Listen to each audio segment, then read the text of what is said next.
Buenas noches. Ajá.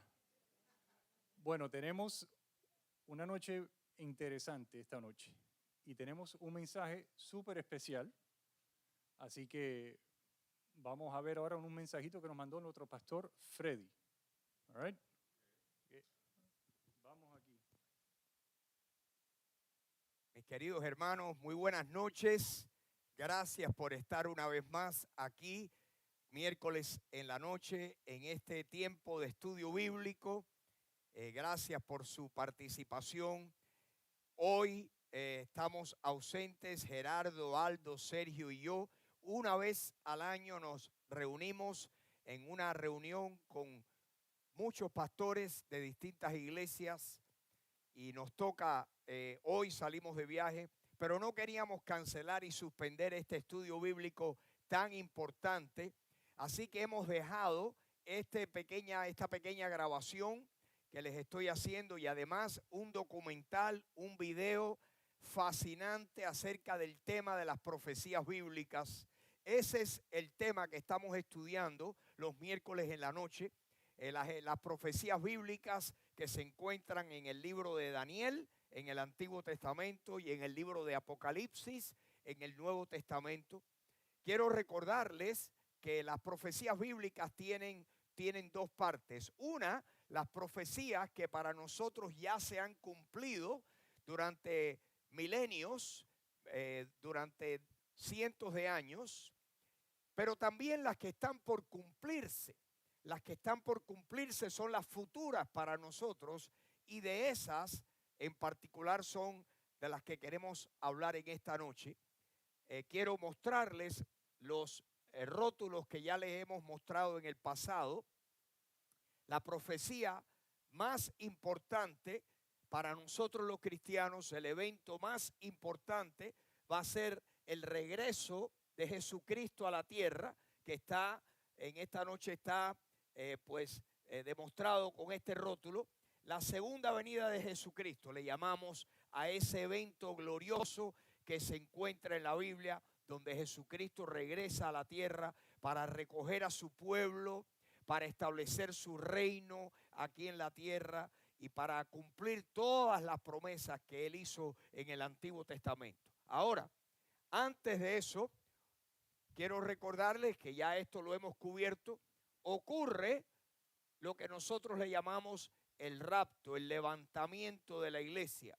Esta profecía se encuentra en Primera de Tesalonicenses, capítulo 4, versículos 13 al 17, donde dice que nosotros, que los muertos en Cristo resucitan primero, y que nosotros, los que todavía estemos vivos, seremos arrebatados juntamente con ellos para recibir al Señor en las nubes, y que así estaremos para siempre con el Señor.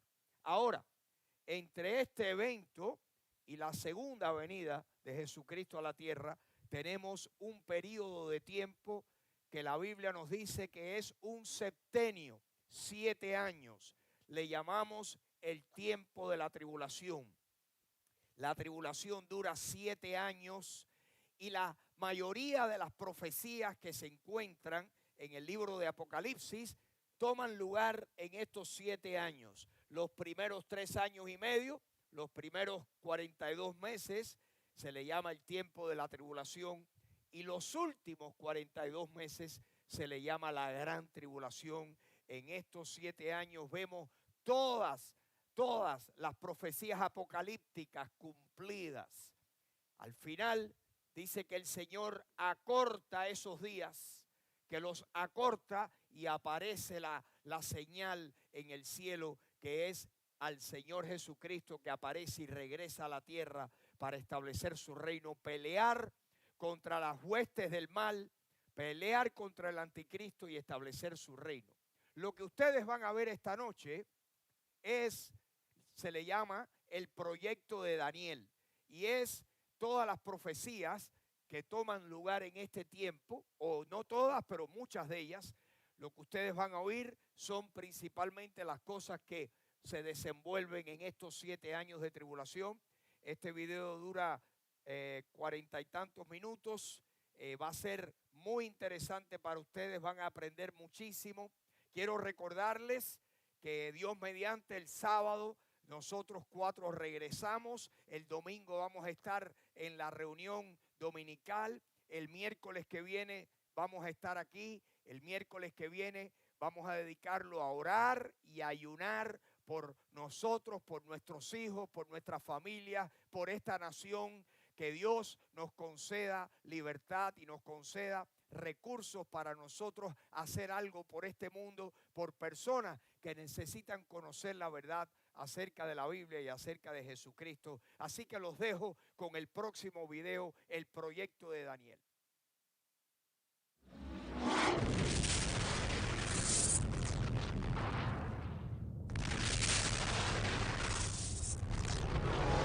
La profecía de Daniel.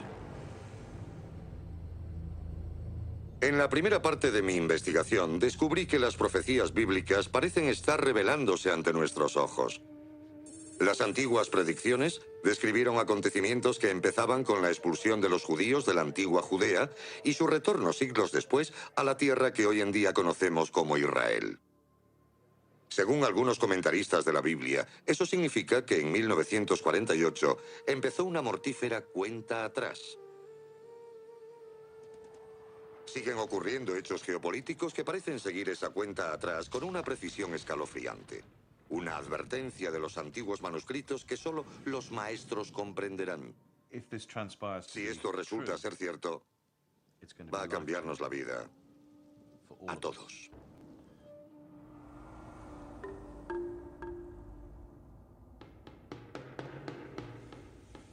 Él, el anticristo, hace que a todos, pequeños y grandes, ricos y pobres, libres y esclavos, se les ponga una marca en la mano derecha o en la frente, de modo que nadie pueda comprar ni vender si no tiene la marca.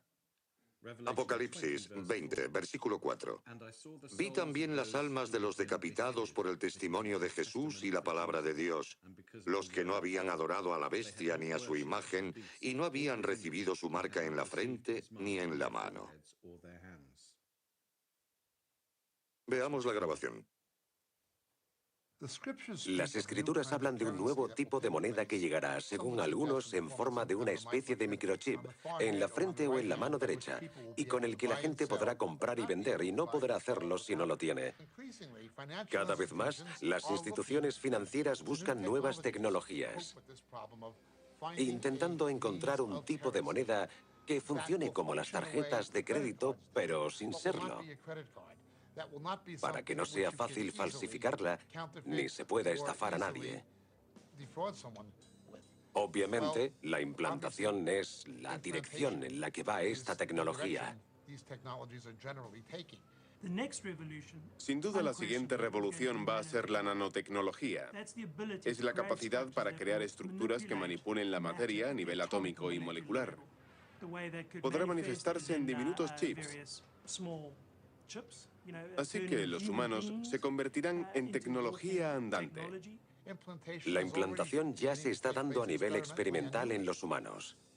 La tecnología básica ya existe, y el Apocalipsis nos dice que esa será la moneda final y que nadie podrá comprar ni vender sin ella.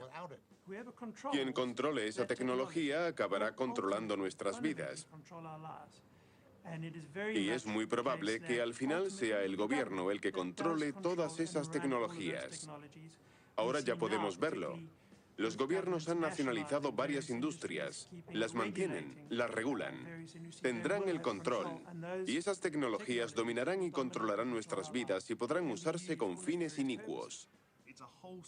Es todo un sistema diseñado para convertirnos en una sola identidad oficial.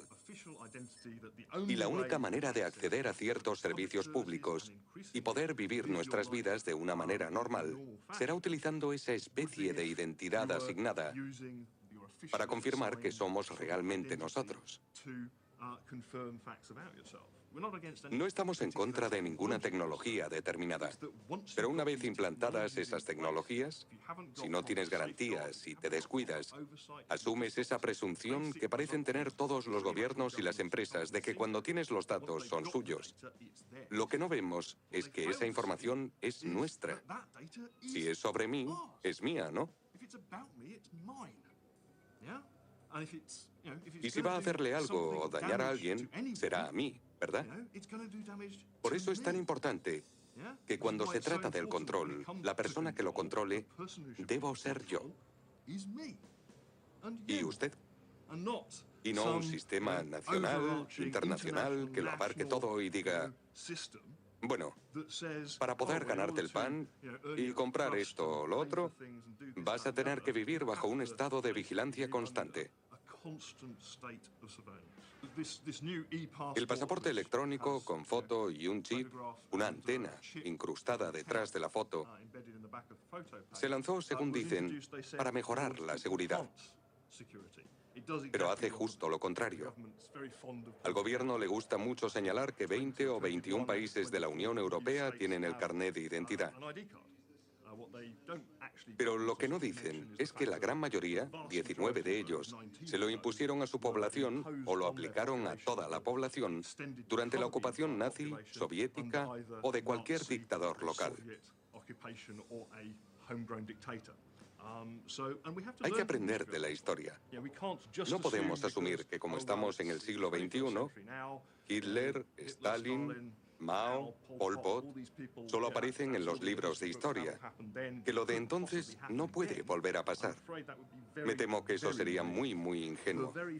El hecho de que una persona pueda ser identificada como parte de un grupo y otra persona forme parte de otro grupo puede acabar siendo una sentencia de muerte.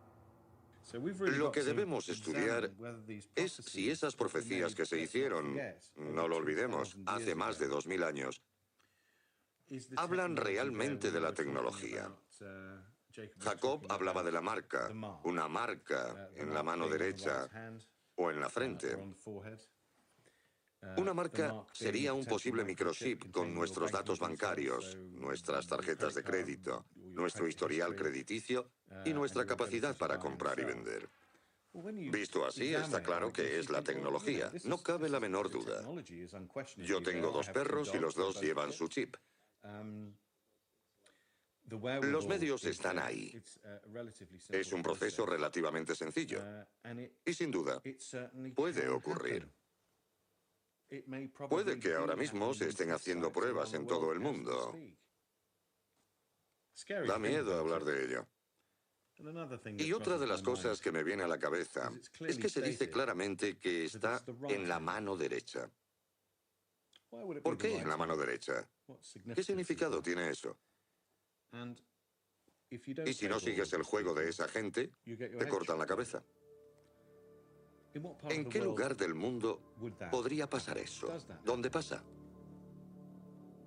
Vale la pena pensar en ello. Volvamos a Oriente Próximo y a los últimos 7 años de historia de la humanidad.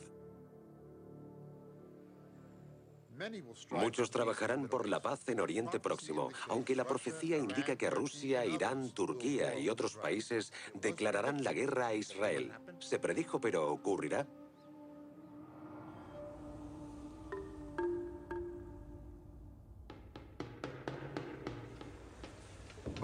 El Apocalipsis y el libro del profeta Daniel hablan de esos últimos 7 años de la historia humana divididos en 2 mitades. Al comienzo de esos 7 años se firmará un tratado con el objetivo de llevar la paz a Oriente Próximo entre Israel y las naciones que le rodean, pero a mitad de ese periodo el llamado anticristo romperá el tratado. Esa persona llegará e intentará convencer a los judíos de que es una especie de libertador que llevará la paz a Oriente Próximo. Pero no solo engañará a Israel, sino a las naciones. Llegará como un hombre de paz, pero en realidad será un hombre de guerra. Si nos fijamos en la historia de la resolución de los conflictos enconados, suelen ser las personas más radicales, las más inflexibles y rutinarias, a las que cuesta más cambiar, las que al final consiguen la paz. sobre todo porque son capaces de arrastrar a la mayoría de sus electores. Soy optimista y creo que una persona como Netanyahu puede generar un consenso o mover a Israel en la dirección correcta. Esto no se basa en ningún hecho, porque cualquier persona con la que hablemos de la situación actual será bastante pesimista sobre el resultado, pero las soluciones también pueden venir de la nada. Si Israel quiere sobrevivir, tiene que convertirse en parte de una arquitectura mayor. Y eso tendrá que organizarlo Estados Unidos. Too much blood has been shed. All of us have a responsibility to work for the day when the mothers of Israelis and Palestinians can see their children grow up without fear. When the Holy Land of the three great faiths is the place of peace that God intended it to be. ¿Asumirá el reto Estados Unidos o no? Ya lo veremos. Esperamos que las noticias sean buenas porque si no, creo que será un efecto muy desestabilizador para la región y para el mundo. Pensemos en cuánta gente ha presionado para conseguir tratados de paz que después no han funcionado. Como en Oslo, por ejemplo, Oslo I, Oslo II, Camp David. Ninguno de esos tratados consiguieron lo que prometían y ninguno será capaz de conseguir lo que promete. Lo peor está por llegar.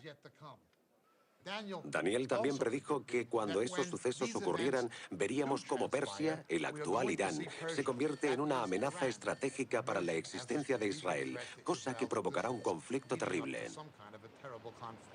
Today, an unprecedented threat to humanity looms large. A radical Iranian regime, armed with nuclear weapons, could bring an end to the era of nuclear peace that the world has enjoyed for the last 65 years.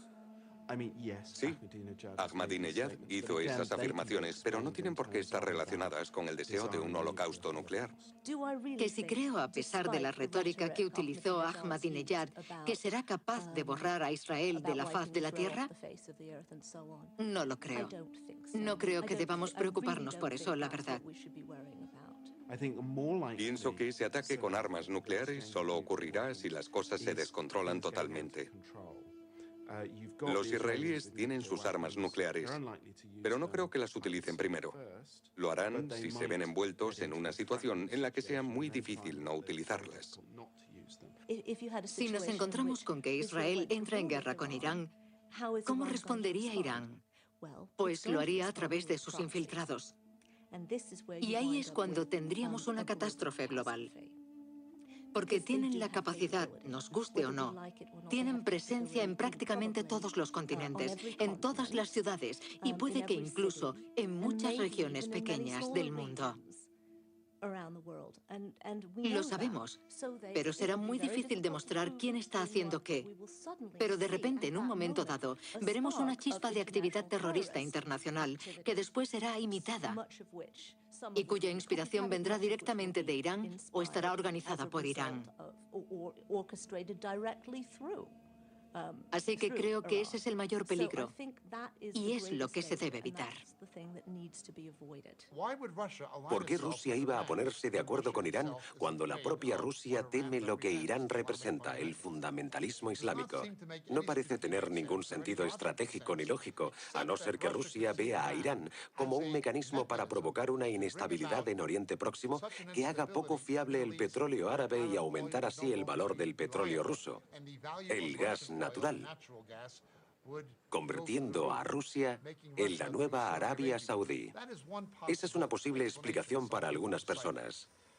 Da igual la explicación que queramos darle a ese comportamiento ilógico de Rusia de armar a Irán y proporcionarle cierta tecnología. Una cosa está clara. Ezequiel nos dijo que Rusia, Turquía y seguramente las naciones de la antigua Asia Central Soviética se unirán en una especie de confederación militar con Irán para invadir Israel, pero fallará por la intervención divina que en parte incluiría desastres naturales. Hasta ahora, Rusia ha utilizado a Irán en muchos sentidos. Rusia le ha ayudado a desarrollar su programa nuclear. Los iraníes son claramente islámicos. Son una revolución islámica. y por lo tanto tienen un peligroso papel que desempeñar como ejemplo para los estados de Asia Central, donde también hay una gran población musulmana que amenaza la integridad territorial de Rusia. Sin embargo, en cuanto a relación estratégica, Irán tiene petróleo. Irán es un protagonista importante en la región. Hay una posibilidad de que Rusia tenga un papel importante si desarrolla una relación con Irán. Así que intenta distanciarse de Estados Unidos, que por supuesto tiene una relación muy estrecha con Israel. Eso significa que los rusos y los israelíes nunca estarán de acuerdo. ¿Y qué hay de Turquía, tanto tiempo aliada de Israel? ¿Turquía como posible enemigo? Sí, es posible. Turquía es uno de los pocos estados que ha sido amigo de Israel dentro del mundo musulmán. Si pierde a Turquía, Israel estará mucho más aislado. Turquía firmó un acuerdo con Rusia para construir una central nuclear de 20.000 millones de dólares con 4,8 gigavatios en Turquía. Rusia aportará la tecnología y se quedaría con el 51% de las acciones del consorcio. Imagínese lo que eso significa para la región. Turquía tiene poder. Tiene el poder de crear una gran paz en la región a través de sus empresas económicas y de la visión de Davutoglu, su actual ministro de Exteriores. Pero igualmente, ese poder podría utilizarse para lo contrario. Podría ser un catalizador para la guerra. Así que las profecías parecen bastante certeras. Es espeluznante. ¿Será todo una coincidencia? Yo creo que no.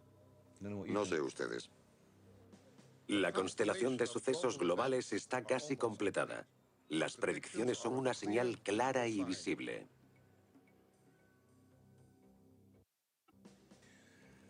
Bueno, vayamos al siguiente capítulo. Una montaña se partirá, saldrá agua de debajo de un gran templo, una puerta sellada.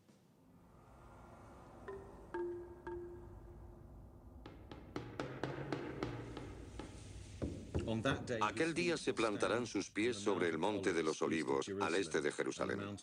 El monte de los olivos se partirá en dos, al este y al oeste. Quedará un gran valle. Aquel día brotarán aguas vivas de Jerusalén. La mitad irá al mar oriental, la otra mitad al occidental. El profeta hebreo Isaías dijo que el retorno del Mesías empezaría en el sur de Jordania, cerca de la ciudad fortaleza de Petra. Pero el Mesías se elevaría en el monte de los olivos. Y eso es exactamente lo que dice el Nuevo Testamento. Jesús ascendió desde el monte de los olivos y volverá del mismo modo y al mismo lugar. Y el monte de los olivos se abrirá seguramente por la pared donde se sabe que hay una fisura. También se predijo que brotaría agua por debajo de Jerusalén y fluiría hacia el Mar Muerto. Me llamo Asher Al-Sul y llevo trabajando en la ciudad de David desde hace casi 10 años. Soy arqueólogo formado en la Universidad Hebrea de Jerusalén. Israel está situado sobre la falla sirio-africana, la falla geológica que separa Europa de África. Los terremotos han afectado a esta región desde la antigüedad. Los profetas hablan de que al final de los tiempos, un terremoto partirá el monte de los olivos por la mitad y que las aguas de Jerusalén, como estas que tenemos debajo, fluirán hacia el Mar Muerto y hacia el Mediterráneo. Y donde estamos ahora, como sabemos, los terremotos han afectado a esta región y tienen la capacidad de cambiar su topografía. El hombre me hizo volver a la entrada del templo. De debajo del umbral del templo corría agua hacia el este.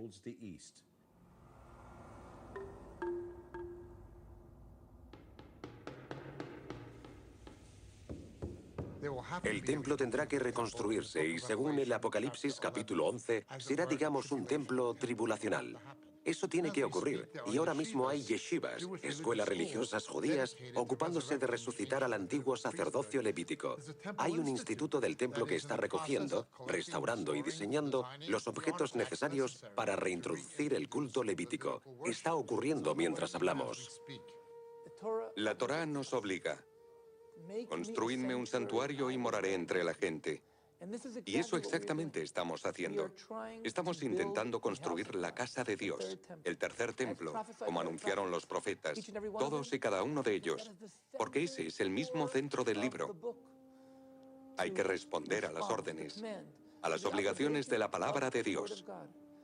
Construidme un santuario y yo moraré entre vosotros. Así que empezamos con las cosas principales: la mesa del pan, el altar del incienso, la menora, los instrumentos musicales, las vestiduras del sumo sacerdote. Y poco a poco hemos conseguido reunir más de 70 elementos. Empezamos hace solo 25 años con un grupo pequeño de personas y ahora hay más de 100.000 personas que nos visitan cada año.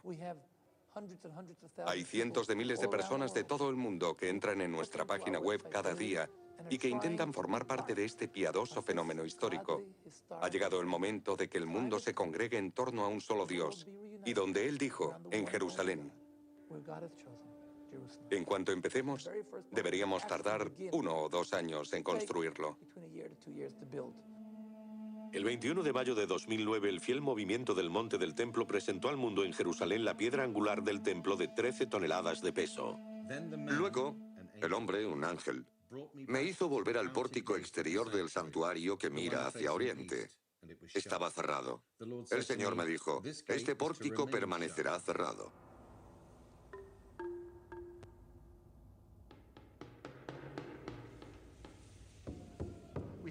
Hay una profecía en el libro de Ezequiel que dice que la puerta este se mantendrá cerrada o sellada. Solimán el Magnífico, sabedor de la creencia judía de que el Mesías entraría por la puerta este, colocó un cementerio justo delante, para corromper a los judíos que intentaran entrar por esa puerta a través del cementerio al tener contacto indirecto con los cadáveres. Además la selló, cumpliendo esa profecía desconocida para él. Sin embargo, el Espíritu de Dios volverá a entrar por esa puerta al final de la era. A pesar del deseo de mucha gente a lo largo de los siglos de volver a abrirla, sigue cerrada, como profetizó Ezequiel. Hoy es plenamente visible frente a la grieta del Monte de los Olivos, dominando el Valle del Cedrón, en la muralla de Jerusalén, en el lado este de la ciudad vieja. Sigue allí, como dijo Ezequiel. De nuevo Ezequiel. El hombre me hizo volver a la entrada del templo. De debajo del umbral del templo corría agua hacia el este. Estas aguas fluyen hacia la zona oriental, descienden hacia la estepa y desembocan en el mar de la sal. Todo ser viviente que se agita, allí donde desemboque la corriente tendrá vida, y habrá peces en abundancia, porque apenas estas aguas hayan llegado hasta allí, habrán saneado el mar, y habrá vida allí donde llegue el torrente.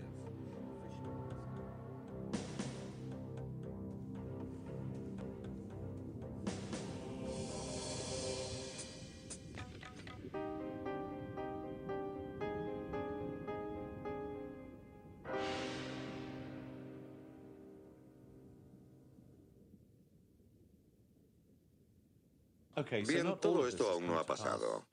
Aún tiene que construirse el templo, si es que se hace, pero sin duda los preparativos ya están en marcha. Incluso los detalles más pequeños. Es casi como si las profecías fueran un manual de instrucciones para saber qué hay que hacer para el Mesías. Hemos visto pruebas de que hay agua bajo Jerusalén. Así que algo que se predijo hace 2500 años parece estar basado en datos. La verdad es que todo es muy factible, muy posible y muy espeluznante, porque se predijo hace 2500 años cuando aún no se sabía nada de las fallas geológicas. Y acabamos de ver que Jerusalén está sobre una falla. Israel no existió hasta 1948, así que, de nuevo, no podemos decir que es solo una coincidencia. Hay algo en todo esto. Hay algo aparentemente real en estas profecías. Sigamos. El surgimiento de una superpotencia oriental y la construcción de una gran presa. Jesús le dijo al apóstol Juan en su Apocalipsis: suelta a los 4 ángeles que están atados junto al gran río Éufrates. Quedaron sueltos los 4 ángeles que estaban preparados para aquella hora y día y mes y año para matar. Y el número de las tropas de caballería era 200 millones. Yo oí su número. Otra revelación.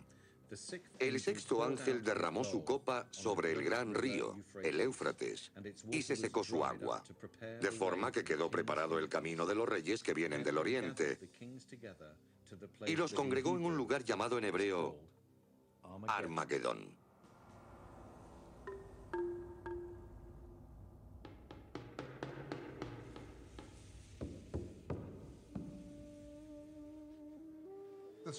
Las escrituras hablan de que los reyes de Oriente invadirán Oriente Próximo. Gengis Khan casi lo intentó, pero nunca lo hizo. No era el momento adecuado.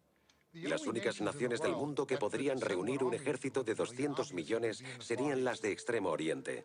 Algunos han especulado sobre si será Xin, el antiguo nombre de China. Sea como sea, deberá cruzar el río Éufrates. Ahora mismo hay una presa en Turquía que podría restringir o incluso bloquear la circulación de las aguas hacia el delta mesopotámico, el creciente fértil, el río Éufrates, que podría hacer que esa profecía se cumpliera. China mira cada vez más hacia Oriente Próximo por el petróleo. No quiero decir que vaya a ser China, pero no hay muchas más posibilidades. Y sin duda, por lo que está ocurriendo, está empezando a convertirse en una posibilidad factible. En cuanto a la tecnología, la presa, el Éufrates seco, es increíblemente espeluznante que eso pueda hacerse ahora y que por supuesto que se predijera. No sé, ¿qué les parece? A pesar de los esfuerzos desesperados, el mundo será testigo del mayor holocausto de todos los tiempos. Eso se predijo, pero ¿ocurrirá? Pues aquí estamos, hemos llegado. El Armagedón y el día en que la tierra se parará. Jesús habla en el Apocalipsis 16, versículo 16, y los congregó en un lugar llamado en hebreo Armagedón. Jesús dijo, según Mateo, porque habrá una gran tribulación como jamás ha sucedido desde el principio del mundo hasta hoy, ni la volverá a haber. Y si no se acortan aquellos días, nadie podrá salvarse. Pero en atención a los elegidos, se abreviarán aquellos días.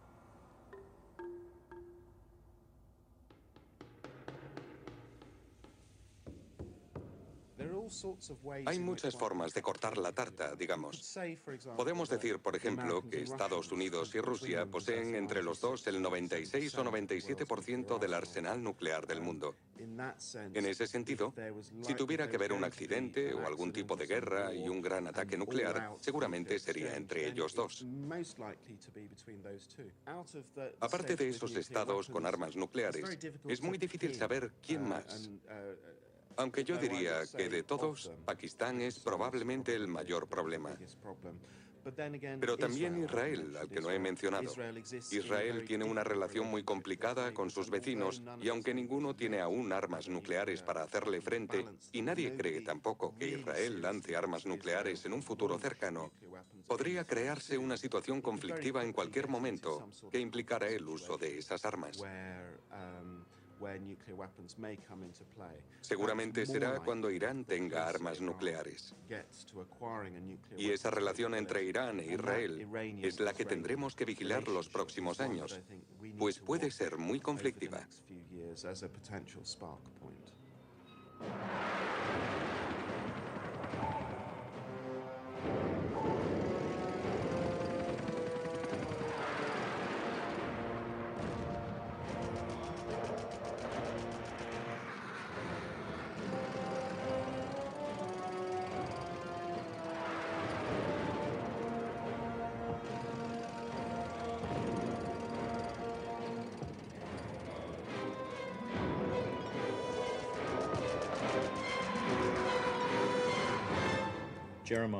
Jeremías 25, versículo 33.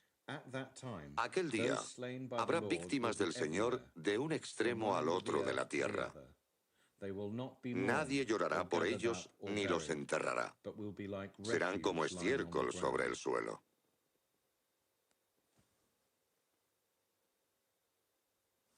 Tengo la imagen en mi mente de millones de cuerpos amontonados en el suelo, ya sea como resultado de algún artefacto enorme, una bomba de un megatón, una bomba nuclear.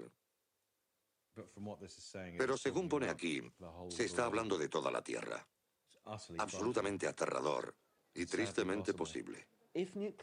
Si se utilizaran armas nucleares, ya sea en Oriente Próximo o entre India y Pakistán, o si un arma nuclear explosionara en Londres, Nueva York, París o cualquier ciudad del mundo, habría un cambio radical.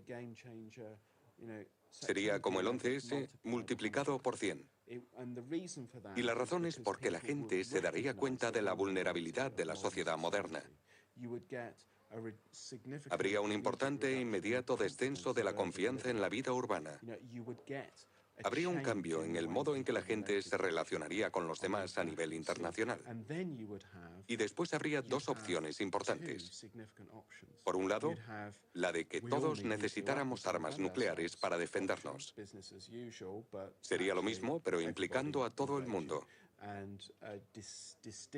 Y habría un deterioro importante de la seguridad y un escenario del tipo Mad Max.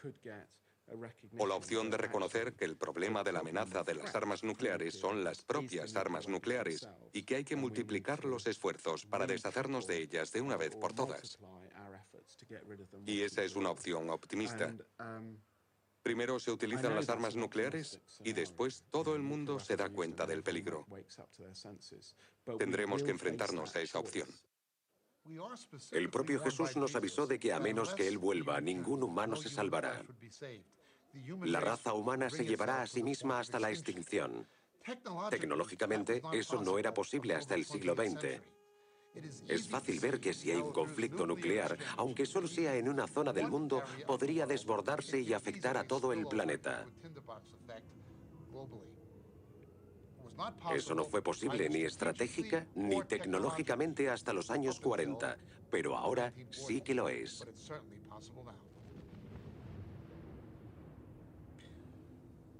Yo he visto una imagen horrible en mi cabeza. No sé ustedes. Sabemos que Oriente Próximo es una zona política conflictiva. Sabemos que el petróleo es un problema. Sabemos que la humanidad ha creado la capacidad de exterminarse. Que los rusos tienen unas 13.000 cabezas nucleares en su país, los estadounidenses 9.000 y los británicos unas 160. La tecnología está ahí, la potencia de fuego está ahí. Podría pasar, podría pasar. Es una idea muy fuerte y estoy seguro de que desde que se concibió la bomba nuclear ha sido un miedo presente en todas las mentes. En la mía, desde luego. Su carne se pudrirá cuando todavía estén vivos. Sus ojos se pudrirán en sus cuencas, sus lenguas se pudrirán en sus bocas. Libro de Zacarías 14:12, hace unos 2500 años. Bueno, hasta ahora solo le hemos echado un vistazo por encima a un tema muy fascinante. Desde el momento en que empecé este viaje, supe que iba a ser fascinante. Sin embargo, después de llegar hasta aquí, he visto que es muy interesante, muy aterrador y no dejo de preguntarme, ¿cómo podemos parar esto? ¿Cómo podemos prevenirlo? La verdad es que no sé si podemos. Resumamos lo visto hasta ahora.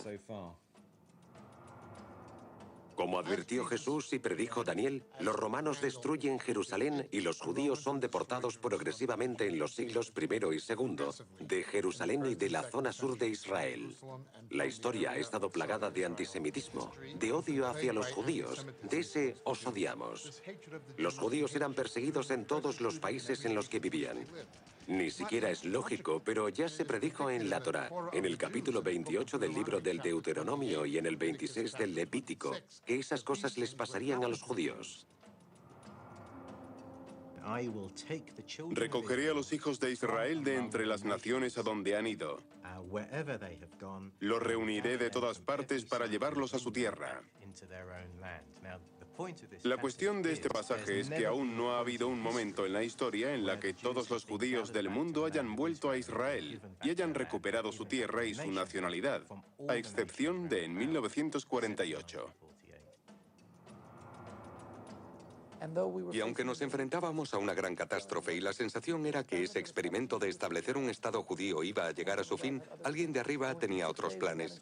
Y en 6 días conseguimos vencer a nuestros enemigos en todas las fronteras y volver a convertir a Jerusalén en la capital del pueblo judío, la capital del Estado de Israel y la capital de Dios en el mundo, como anunció hace 3000 años el rey David. Viene gente de todas partes del mundo que habla, no sé, docenas de lenguas a un país y convierte a esa bella durmiente en una lengua de uso. En los últimos días, el siclo, la antigua moneda judía, se recuperará. Y adivinen. Hace casi 3000 años, Jesús dijo a Isaías: haré brotar ríos en cumbres desoladas, en medio de los valles manantiales. Transformaré el desierto en marisma y el yermo en fuentes de agua.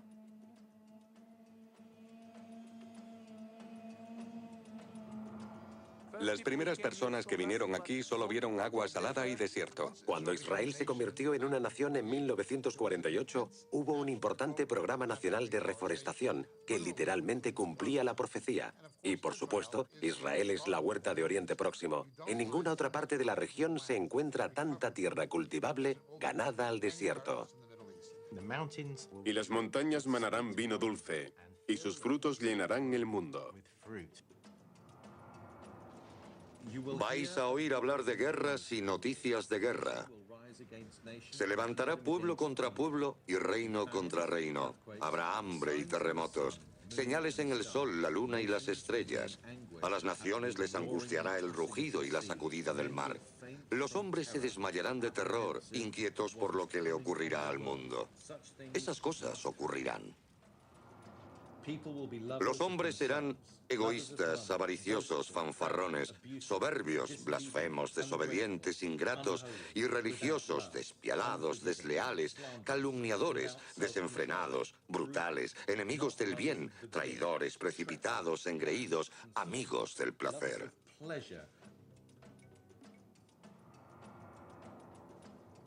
A lo largo de los años, Richard Truss ha visto un aumento en la desviación de gente de las iglesias del auténtico cristianismo.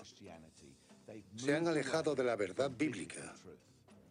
Estamos viendo unas iglesias que estuvieron basadas en la Biblia y relacionadas con una moralidad bíblica, y que ahora ya no son ni una simple apostasía religiosa, sino un libertinaje moral y una falta fundamental de ética económica. Habrá una confluencia de desastres medioambientales, económicos, políticos y estratégicos, la mayoría centrados en Oriente Próximo. En la desesperación, el mundo recurrirá a un líder político y a un líder religioso como una especie de figura redentora.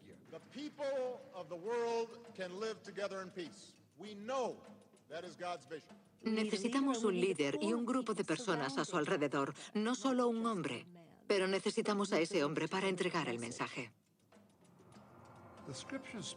Las escrituras hablan de un nuevo tipo de moneda que llegará, según algunos, en forma de una especie de microchip en la frente o en la mano derecha y con el que la gente podrá comprar y vender. Y no podrá hacerlo si no lo tiene. La tecnología básica ya existe y el Apocalipsis nos dice que esa será la moneda final y que nadie podrá comprar ni vender sin ella.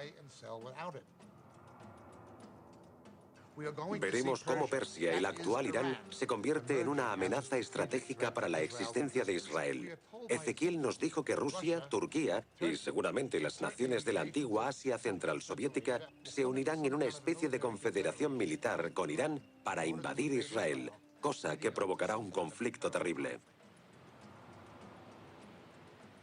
Israel está situado sobre la falla sirio-africana, la falla geológica que separa Europa de África. Los profetas hablan de que al final de los tiempos, un terremoto partirá el monte de los olivos por la mitad, y que las aguas de Jerusalén, como estas que tenemos debajo, fluirán hacia el Mar Muerto y hacia el Mediterráneo. La Torá nos obliga: construidme un santuario y moraré entre vosotros. Y eso exactamente estamos haciendo. Estamos intentando construir la casa de Dios, el tercer templo. En cuanto empecemos, deberíamos tardar 1 o 2 años en construirlo. A pesar del deseo de mucha gente a lo largo de los siglos de volver a abrirla, sigue cerrada como profetizó Ezequiel. Hoy es plenamente visible frente a la grieta del Monte de los Olivos, dominando el Valle del Cedrón, en la muralla de Jerusalén, en el lado este de la ciudad vieja. Sigue allí, como dijo Ezequiel. Las únicas naciones del mundo que podrían reunir un ejército de 200 millones serían las de Extremo Oriente. Algunos han especulado sobre si será Sin, el antiguo nombre de China. Sea como sea, deberá cruzar el río Éufrates. Ahora mismo hay una presa en Turquía que podría restringir la circulación de las aguas hacia el Éufrates, que podría hacer que esa profecía se cumpliera. No quiero decir que vaya a ser China, pero no hay muchas más posibilidades. Si se utilizaran armas nucleares, habría un cambio radical. Sería como el 11S multiplicado por 100. El propio Jesús nos avisó de que a menos de que Él vuelva, ningún humano se salvará. La raza humana se llevará a sí misma hasta la extinción. Eso no fue posible ni estratégica ni tecnológicamente hasta los años 40. Pero ahora sí que lo es.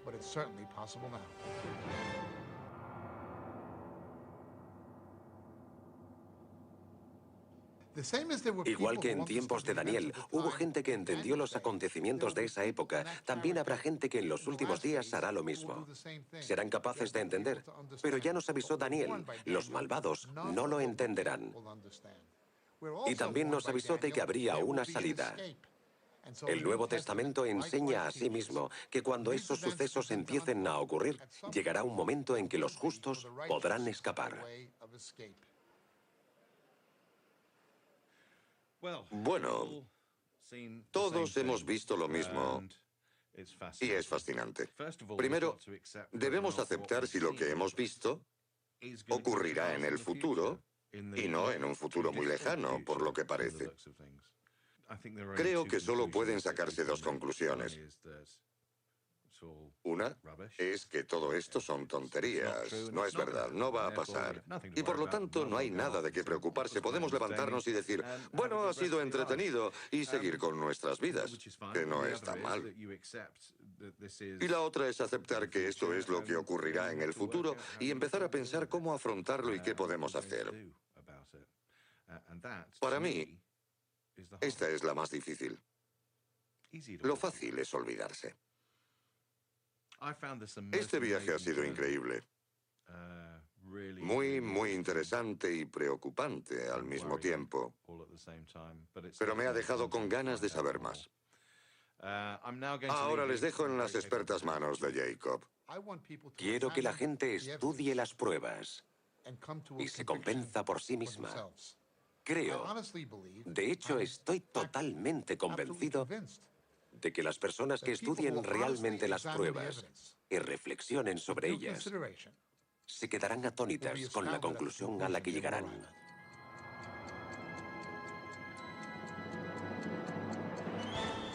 En el momento en que se concluyó este documental hubo más acontecimientos que parecen respaldar las profecías bíblicas.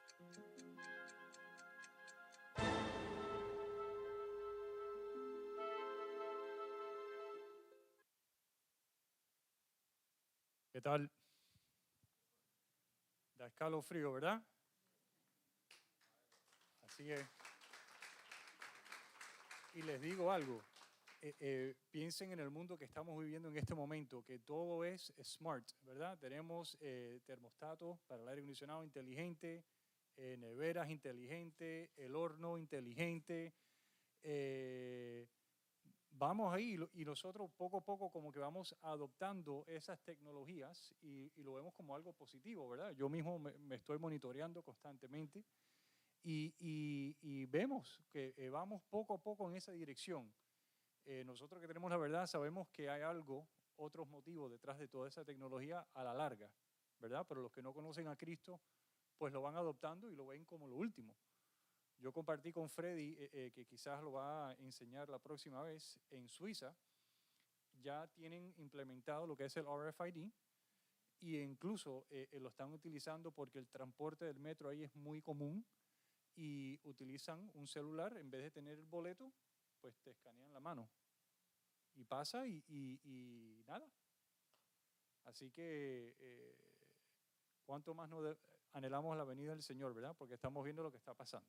Así que vamos a orar, como Freddy mencionó al principio, el próximo miércoles sí vamos a tener nuestro tiempo de adoración.